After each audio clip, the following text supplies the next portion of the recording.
Welcome, everyone, to the MMA Happy Hour. I am Kyle Anthony, your host, where today we are talking UFC 304, Leon Edwards versus Belal Muhammad. We're going to be breaking down 4 fights here on the show. If you want to become a client, link down in the description.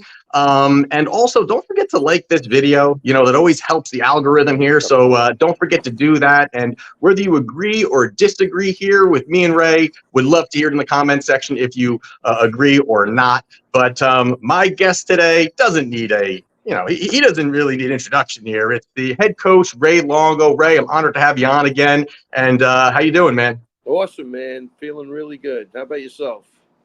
Feeling good, feeling good. Big card coming up, and we're gonna dive right into it. We're gonna be breaking down the main event of the evening first, which is between Leon Edwards and Belal Muhammad. Now, we saw this fight back in 2021. Is a rematch. The first round was Leon Edwards landing 19 strikes compared to Belal's 8.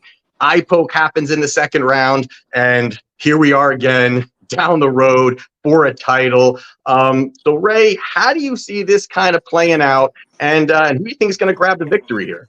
Take it easy, buddy. Again, I got to go with Leon Edwards. They're fighting in England, right? If I'm not mistaken, like he's got the hometown advantage. I do think Belal's a tough out, but I think the movement of Leon Edwards, the striking accuracy, is going to let him edge it out. I think he'll probably go to distance. I think, if Belal's going to win, I think he's got to make it a really ugly fight, which I think he's capable of doing. But I see Edwards with momentum on his side with the crowd, and I'm going to lead towards Leon on this one.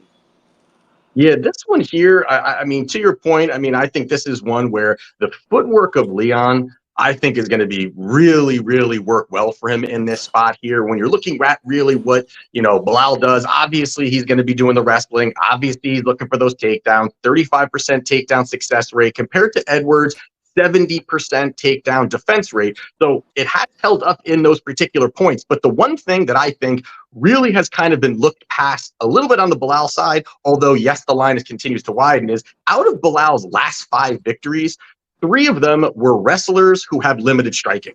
And I think that's a completely different beast you're looking at with Leon Edwards here. You look at the last 3, it was Damian Maia on his retirement fight. That's who Belal beat. That's, let's just move on from there. The next one is Sean Brady. Sean Brady in Abu Dhabi, he looked terrible, was gassed out in that first round, pretty much the end of it. And Belal was able to capitalize, so credit to him there. And then even the one before that was most recent was Gilbert Burns, and the Gilbert Burns fight was one where Gilbert hurt his shoulder in the first round, and yet Belal still was not able to finish him. I think that's a little bit of a red flag, a little bit there. And then you even look at the 2 other victories. It's Wonder Boy, Wonder Boy kickboxer, can't really stop takedowns. Right. And then the other one was Luque, who is kind of on the downturn. Both of those guys are 1-3 out of their last 4. So these are the highest level of guys. I get it there. But I really think you look at Leon, he has fought 3 guys exactly to pretty much Belal. He fought Usman twice, won, and then he fought Colby Covington and won. So I think it's a great setup for him here. I think that the footwork, the distance management, this is going to be the best striker that he has faced in a very long time. And I think that Leon has the ability, to your point, I think this goes to a decision as well, too. It's juice to the over 4.5 is like minus 260. So I think when you're looking at the number here, you've got Leon minus 260 money line, but Edwards via points is plus 120. I think that's a great number, a very likely path. And I think that's the way to go here. So I'm going to be going Edwards via points. So it looks like on this first one here, we agree. Yeah, 100%. I tell you bring up a couple of good points. And the Sean Brady fight, he was training with Kape and those guys, right? So I think that was a good thing for him. And I think he was training over there also, which got him acclimated a little bit. Brady, I'm sure, would want that fight back. But, again, that's a really good matchup. And the Wonder Boy thing, the takedown thing is just that was a big, big issue. I'm going to say he's kind of a better striker than – it depends on what style you like than Edwards. But Edwards, having the takedown defense and having worked through it in fights against Usman and Covington, I think that's the key. I think you hit that one right on the head. So, yeah, I think we both agree on Leon Edwards for sure. All right. All right. So we both agree on that one. But one that I think a lot of people are definitely on both sides of here is Muhammad Mokaev versus Manel Kape. And this is an interesting fight here. The money has consistently come in on Mokaev here. And I'll set the table here in this one first. And this is a spot here where you've got Mokaev, 23 years old, 11-0, a wrestler, a lot of hype kind of behind him. And Kape on the other side has missed weight a couple times. Kind of his hype really is kind of dwindled off a little bit here. And that's going to be the big debate here, wrestler versus grappler here. And that's kind of going to be the case here. And so how do you really see this one panning out with a high-level striker in Kape and then just that wrestling of Mokaev? Yeah, and I'll tell you, so I cornered against Kape in Japan. I had Oka Sasaki, and he beat him. Kind of with the wrestling. So I think even what you're saying with the missing weight, Mokaev is the more reliable, consistent guy, and that's why I'm going to pick him. I think Kape's a radical guy, but I think the consistency of Mokaev with the grappling will lead him to victory in this.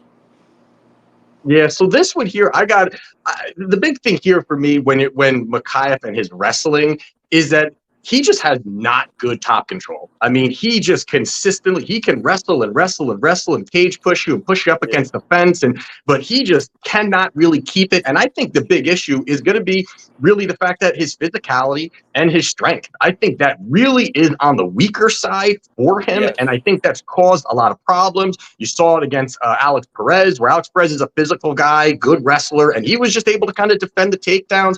And even in that spot, Mokaev was 3 for 20 on takedowns in that fight. And that was also, I believe, in the Apex. So smaller cage, all of those things kind of help. This is obviously the normal size cage here. But that's going to be one part of it. 41% takedown success rate for Mokaev. On the other side, you've got Kape, 77% takedown defense rate. That's going to be the battle there. I mean, obviously the number could be a little skewed because Mokaev just shoots and shoots and shoots, and that number could really be kind of blown out of proportion a little bit there. But I think the two kind of fights that really do bring a lot of questions to Mokaev, and I do believe why he did not get the title shot after Alex Perez, was his last two fights. 2 fights ago, he fought Tim Elliott. And this is the fight where on 2 scorecards going into the 3rd round in that fight, Elliott was up 2-0 on 2 scorecards. He ends up getting Mokaev, credit to him, gets that submission, gets that victory, a big victory for him, closing that out. But to me, if you're going to be a guy that's supposed to be the next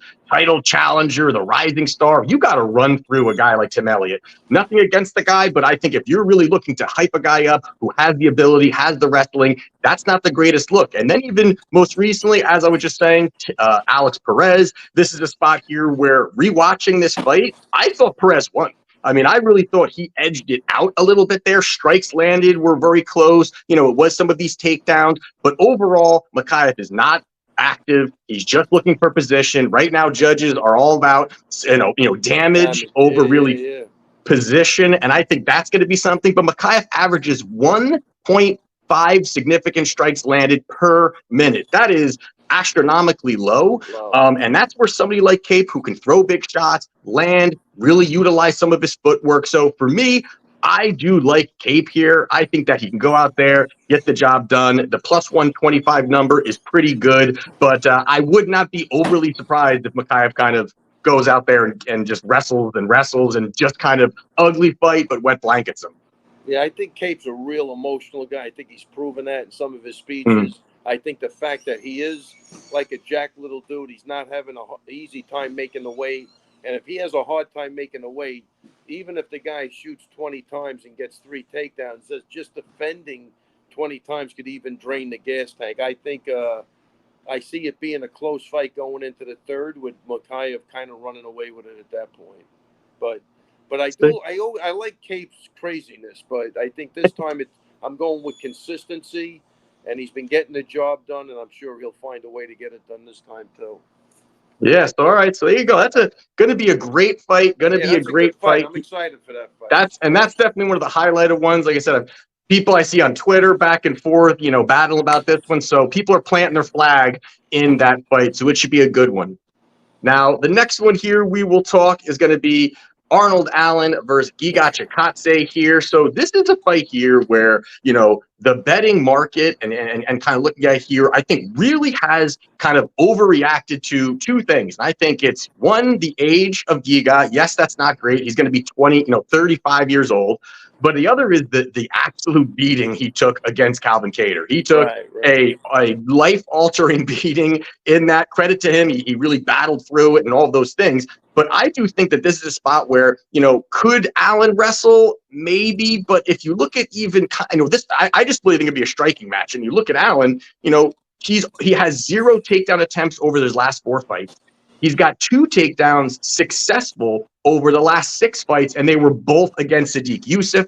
I think this is a fight that really does play out on the feet. And if this plays out on the feet, kind of a glorified kickboxing match, I think this line is absolutely way too wide. You've got someone like Arnold Allen at a minus 250. I do think that, Giga's going to have the slicker combinations. I think that his kicking, the kicking arsenal, and plus the fact that Giga has the Giga kick, where it's really that body shot. And these guys are opposite stances, southpaw and orthodox. I think the body shot will be there for Giga consistently. You also add in 4-inch reach advantage, 4-inch height advantage for Giga. I mean, things start to really kind of question how this is a plus 205. Again, the beating that he took and also the age. People are kind of messing with that. But even again, I always like to go back and see kind of the fights that they've had prior. And you look at even the last 3 fights for Allen, he beats Sadiq Youssef in a fight where Sadiq outlanded him 47-21. And, then he also had Dan Hooker he beat, who Dan Hooker was drained at 145, gets run over. That was just a bad setup for Dan. And then the Calvin Kattar win was, close fight. Kattar gets injured. So it wasn't like he's really looked great here. I do like Giga here. I think that the plus 205 number is pretty good here for a fight that I think will be competitive. What do you think, Ray? Yeah, I'm going to go with, first off, I personally know Giga. Stand-up guy, great guy. I would never bet against him, but I like his kickboxing in that fight. Like you say, it's not like the other guys shooting takedowns. Although Arnold I do think he's an intelligent fighter, and I think Faraz, they do game plan how to win, not necessarily how to look good or be exciting. But I think I think that's part of Arnold's problem. He's not the most exciting, or there's something about his look that's a little off. But like bland. I do think that they will try to implement the wrestling because that's going to be their easiest way or their safest way to a victory, or mix it in enough to just steal the round type of deal. So, but I'm going to go with Giga on this. I hope it's a stand-up fight. I hope he gets to, kind of pick them apart and he stays busy. I think he knows this is a big fight for him. If he's going to do anything, he needs this fight big time. So, I'm agreeing with you. I'm going to go with Giga, and that is a big line. But Arnold is consistent too, though, man. So yeah, it's going to be tough. Which way would you think it'd go? Do you think decision, knockout? Which way would you think if Arnold got it? This is a decision, no matter how you look at it. Right? Yeah, I don't think. What's the odds are it going the distance? I don't have it in front of me, but I'm sure it's probably. That's what I would take. I think the fight's definitely just fight go. All right. Fight go decision. All right. Technical guys, that. They've been around too. They should be hard to get rid of. Like you say, he took a beating from Kattar, so that's not going to be a problem. And I think the other guy's pretty tough too. So right, and even the fact, and even Arnold's been a low volume kind of striker. Yeah. That's why I say he looks like a cerebral guy to me.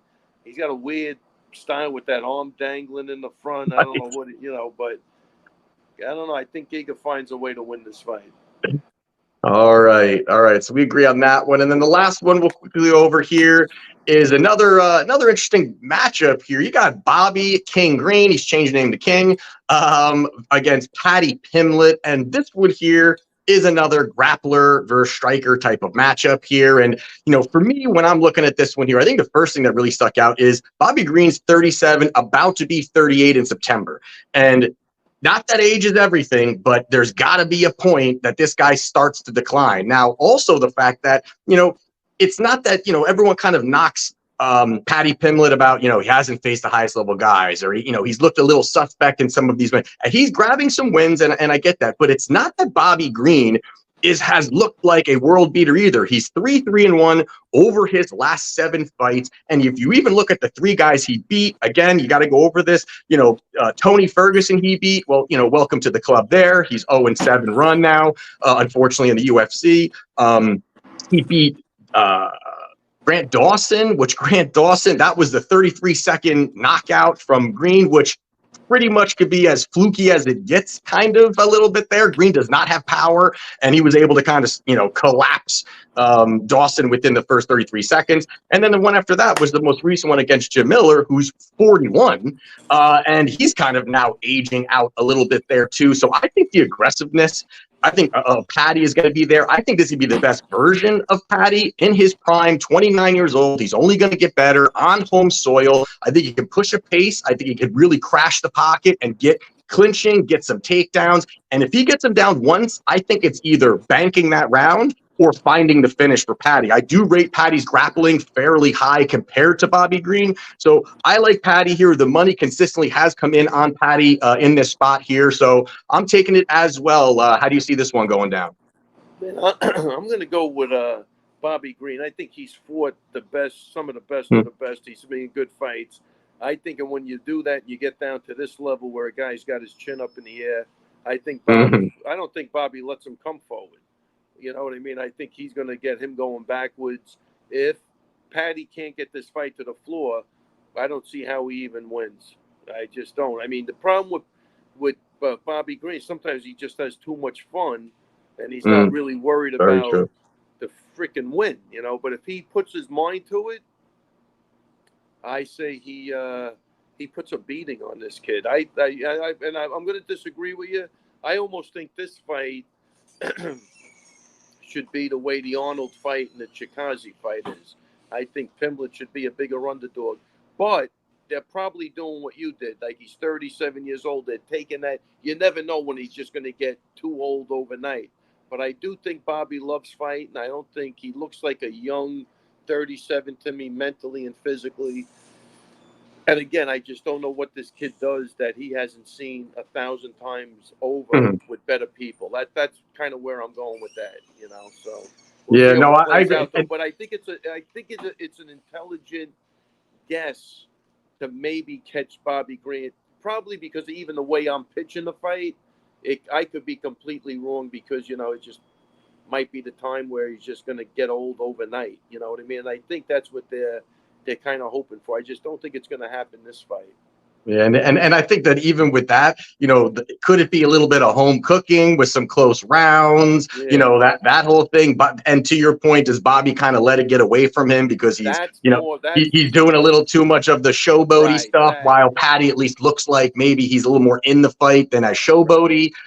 So that's where he could just get away, and that's Bobby Green. That's the only problem. But I think if he goes behind that jab, he keeps popping and walking backwards, picking his shots, defending a takedown here and there, and really when it gets to the wrestling, getting frantic, making sure you get back to your feet, not acquiescing to anything.